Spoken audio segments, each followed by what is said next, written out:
Mucha gente no sabe que el Partido Demócrata era el partido de los esclavistas del sur. Era el partido al que más cercano estaba el Ku Klux Klan. Fragmentar, como digo, la sociedad norteamericana y generar agravios. Las mujeres, los hispanos, los negros, los homosexuales.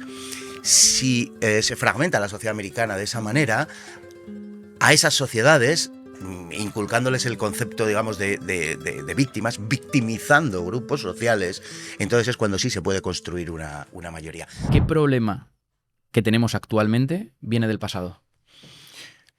Por definición, todos los problemas vienen del pasado, porque la historia de la humanidad es un continuo, no hay una cesura en donde algo empieza desde cero. La humanidad lleva repitiendo errores y aciertos desde el principio. Quizá adquieren formulaciones diferentes, las maneras, los modos, las formas cambian, pero los problemas a resolver, grosso modo, son siempre los mismos. Entonces, no podemos decir uno en concreto. Sí es verdad que hay algunas cuestiones que ciertos sectores de poder se han empeñado en revivir de un modo, digamos, más vívido, más fuerte o de una manera más agresiva, y están actuando sobre la sociedad española en el sentido de dividirnos. Yo creo que es el principal de los problemas que tenemos ahora, hablando en términos un poco abstractos, que se podría concretar, pero creo que es esa división entre los españoles. No puede haber nada peor en una sociedad que el hecho de que esté dividida. Podemos discutir acerca de cómo tenemos que organizarnos. Pues lógico, cualquier comunidad humana, ¿no? Y una comunidad política exactamente igual. Lo que debería evitarse en todo caso es introducir elementos que distorsionen la organización de una sociedad por el mero hecho de distorsionarlos o porque alguien de entre los organizadores de esa sociedad saque partido de nuestra división. Eso es lo que está sucediendo hoy en España. Has hablado de distorsión, de que están intentando polarizarnos, entre comillas, dividirnos. ¿Cuál es el interés detrás de todo esto y por qué está sucediendo esto si no debería ser así? Una sociedad dividida es una sociedad muchísimo más manejable, lógicamente, y a partir de ahí puedes generar una dependencia de distintos grupos sociales. Si vamos a la división que actualmente está operando en el seno de la sociedad española, que es de un muy hondo sentido ideológico, es una división propiciada desde el poder, con perfecta conciencia de lo que se hace.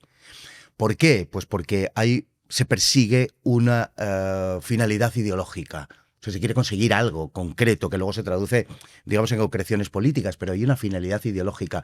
Nada de lo que sucede porque sí. Y como decía Franklin Delano Roosevelt, presidente de los Estados Unidos, no he conocido en mi vida un solo político que haya movido una sola mano sin tener una pretensión con ello. Es decir, ningún político se mueve para no hacer nada o se mueve para hacer algo que no tenga sentido. Todos buscan algo, ¿no? Quizá eso podría ser extensible a todos los seres humanos. Todos nos movemos o todos hacemos alguna cosa por algún motivo y buscando alguna finalidad. Pero en el caso de los políticos el problema es que todo eso repercute en los demás, ¿no? De manera que lo que están haciendo en gran medida la clase política o una gran parte de la clase política es perseguir unos fines de índole ideológica. Esos fines ideológicos y la obtención del poder, esas dos cosas son los resortes que mueven la historia. No es, como mucha gente cree, la economía o el beneficio. La economía o el beneficio son interpretados siempre desde el poder como medios para llegar al poder. La economía es importante porque te procura poder, pero no es una finalidad en sí mismo. Pensar que lo es, digamos que es, en términos clásicamente marxistas, sería una finalidad pequeño burguesa, una concepción pequeño burguesa. No, la historia no está movida por eso. La historia está movida por la obtención de fines de carácter ideológico y por la obtención del poder. Y en definitiva lo que hay detrás de toda esa división es un proyecto ideológico, que además se concreta políticamente. Mira, ha sucedido en fin, por dar datos y por referirnos a cuestiones concretas, sucedió en Estados Unidos a partir de la década de los 90. Hasta entonces Estados Unidos era un país, y todo nos viene de allí, no nos olvidemos de esto, era un país en el cual era indiferente votar a los demócratas o votar a los republicanos. Había apenas cuestiones de matiz tributario y poco más. Bueno, es conocido el hecho que el presidente Eisenhower, que fue presidente de Estados Unidos se eligió el año 52 hasta el año 60, Eisenhower se presentó por el Partido Republicano como se podía haber presentado por el Demócrata. Los dos le ofrecieron candidatura y él optó por el Republicano por una razón. ¿Ideológica? No. Por una razón, porque él era el vencedor de la Segunda Guerra Mundial, que había estado al frente de los ejércitos aliados en la Segunda Guerra Mundial, y Eisenhower creyó que después de 20 años de gobiernos demócratas, quien iba a ganar eran los republicanos, simplemente por cambiar, ¿no? Y se presentó por esa razón por el Partido Republicano. Quiero decir con esto que en la sociedad norteamericana prácticamente no había más que cuestiones de matiz entre unos y otros. Mucha gente no sabe que el Partido Demócrata era el partido de los esclavistas del sur, por ejemplo.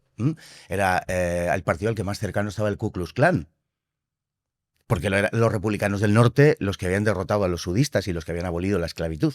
O sea, el Partido Demócrata era muy variopinto y muy variado. Quiero decir con esto que no había una gran diferencia entre un partido y otro.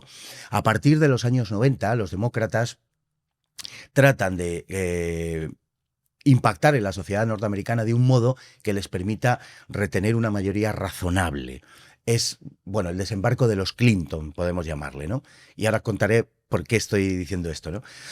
En esa maniobra que se produce, lo que se busca es fragmentar la sociedad norteamericana. El demócrata piensa que el americano medio no le va a votar probablemente, porque es más tendente a votar las tendencias individualistas del Partido Republicano en una gran parte del país, y lo que hace es fragmentar, como digo, la sociedad norteamericana y generar agravios.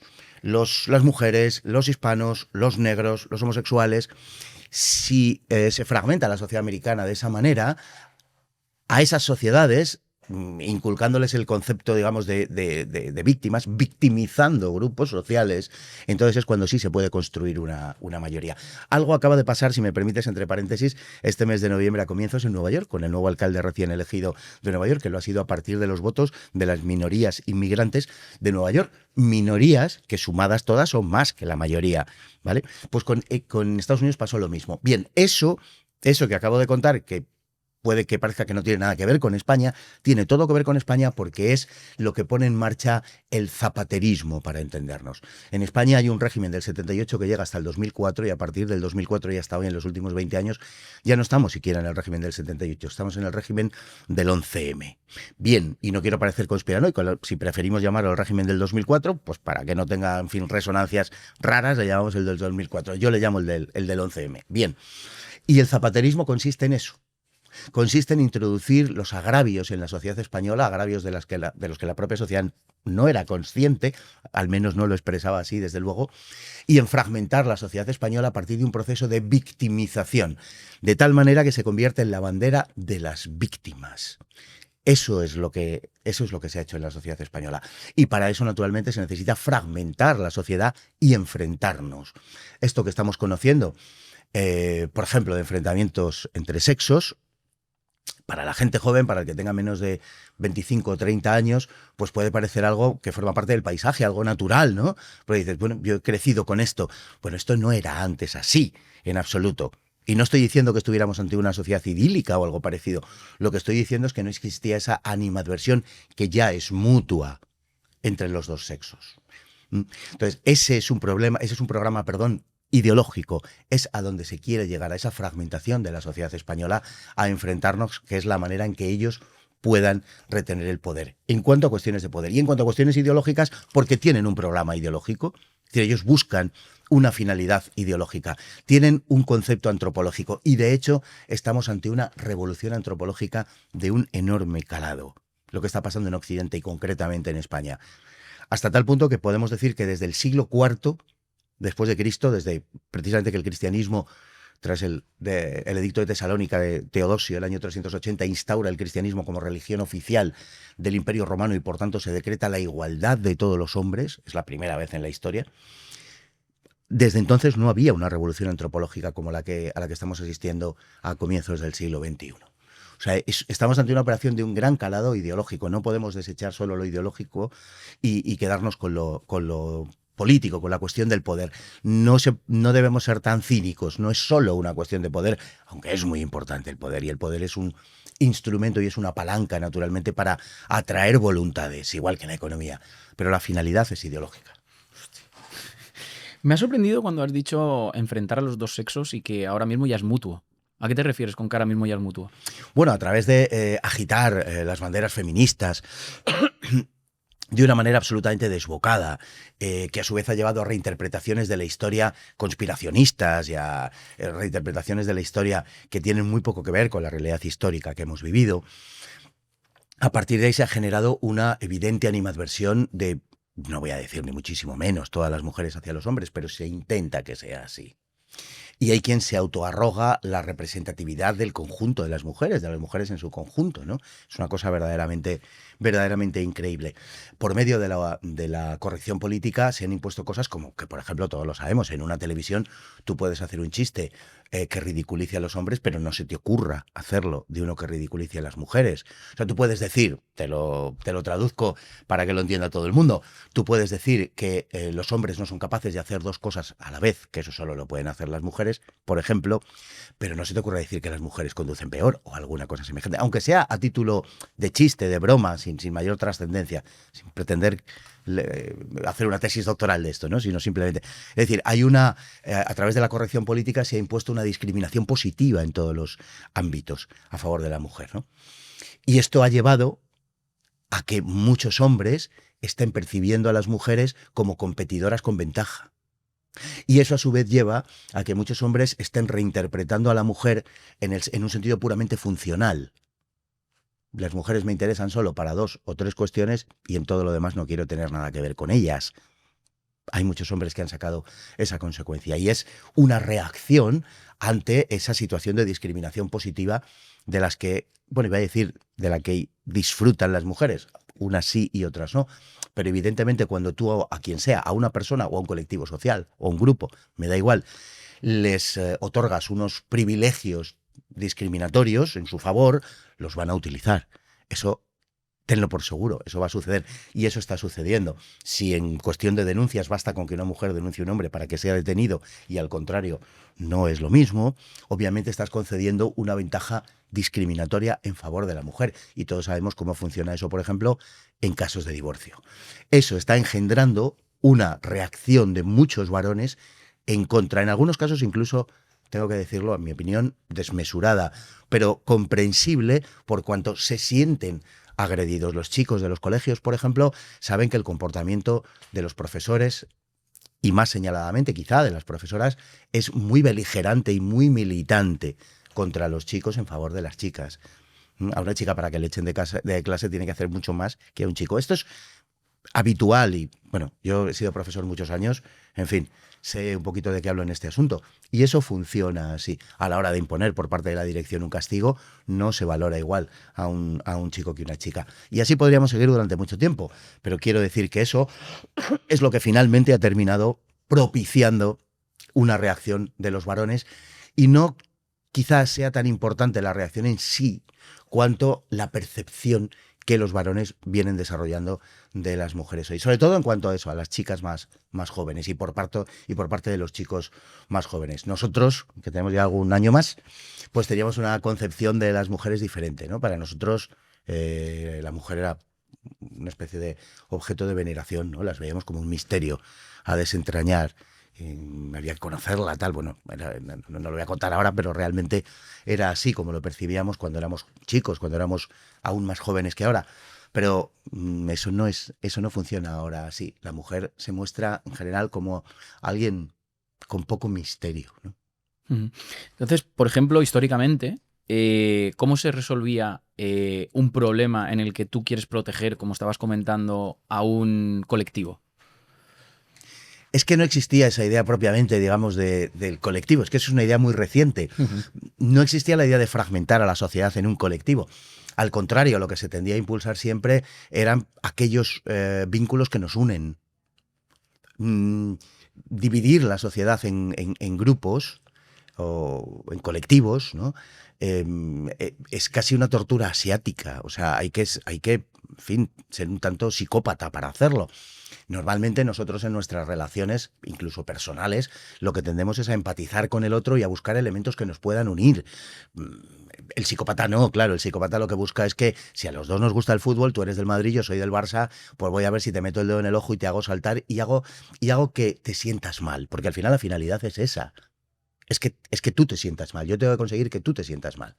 Por una razón política, por una razón social o por una razón deportiva, da igual, pero tengo que afirmar mi poder sobre ti y tengo que conseguir que tú te sientas mal y que reconozcas sé, que tu equipo es el favorecido por los árbitros y que tal, y que estás ganando de una forma absolutamente ilegítima, ¿no? Al final eso es lo que se busca. Dividiéndonos en colectivos, dividiéndonos en distintos grupos sociales que pueden tener una existencia real, es verdad que pueden tenerla, por razones de intereses profesionales, socioeconómicos, culturales, indudablemente, o de origen étnico, cualquier tipo de cosas.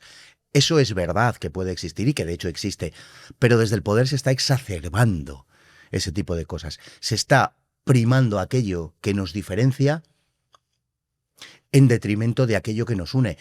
Toda la política territorial española es una buena muestra de eso. Se está fomentando todo aquello que nos divide. Y en cambio, por ejemplo, el mismo diseño del Estado de las Autonomías ya en origen ha dado lugar a enfrentamientos locales que antes o no existían o si existían no estaban articulados políticamente. Pero hoy cualquiera sabe que si quiere tener, que si quiere que su provincia o su región, en fin, se beneficie de la situación general, cada vez hay menos posibilidades de beneficiarnos, pero en fin, dentro de lo que hay, si lo quieres, es bueno que crees un poder local. Por eso surgen partidos que tú me dirás, en fin, cada cual que los califique como quiera, como Coalición Canaria, Teruel existe, Soria ya, o no sé qué, o Soria, sí, es así, ¿no? O tal. Existen estos partidos por esa razón, porque tú sabes que tienes que tener la suficiente capacidad coercitiva sobre el gobierno central para obtener beneficios. Y eso solo se puede erigir, esa estructura, a partir de una, digamos, de una afirmación previa que se ha plasmado, entre otras cosas, en el Estado de las Autonomías, que es un disparate, que es un dislate por todos los conceptos, y que tiene que ver con la reivindicación de lo local sobre lo común. De tal manera que en muchos sitios de España, desgraciadamente, la identidad ya no es la nacional, ya no es España. La identidad es la identidad local. Hay una parte de la población española importante, desde luego no desechable demográficamente, en Cataluña, en el País Vasco fundamentalmente, pero está haciendo metástasis también, Galicia, y a partir de Cataluña la Comunidad Valenciana en algunos sectores, también de Baleares, Navarra, donde el sentimiento que impera es un sentimiento ajeno a lo español e incluso contrario a lo español, porque ese sentimiento se ha nutrido en su mismo origen de la oposición a todo lo que sea España. Por ejemplo, el ejemplo más evidente y claro es el nacionalismo vasco, donde su afirmación ideológica radica fundamentalmente en oponerse a todo lo que es España. Y esto pues se ha convertido en la moneda de cambio política de nuestro país, que le hace un país enormemente singular en el conjunto de Europa, porque ningún país europeo medianamente serio funciona así. O sea, al norte de Burkina Faso, nadie. España es una excepción en ese sentido. En las constituciones de Portugal, de Francia o de Alemania no existe la posibilidad ninguna de independencia, por ejemplo, de una región, e incluso los tribunales constitucionales ya se han pronunciado de una manera radical diciendo que no puede ser legal ninguna organización o partido político que pretenda la ruptura de la unidad nacional. Por ejemplo, la secesión de una parte del territorio. Bueno, España, que al parecer vamos dando lecciones por el mundo, sobre todo de progresismo, pues resulta que aquí sí podemos.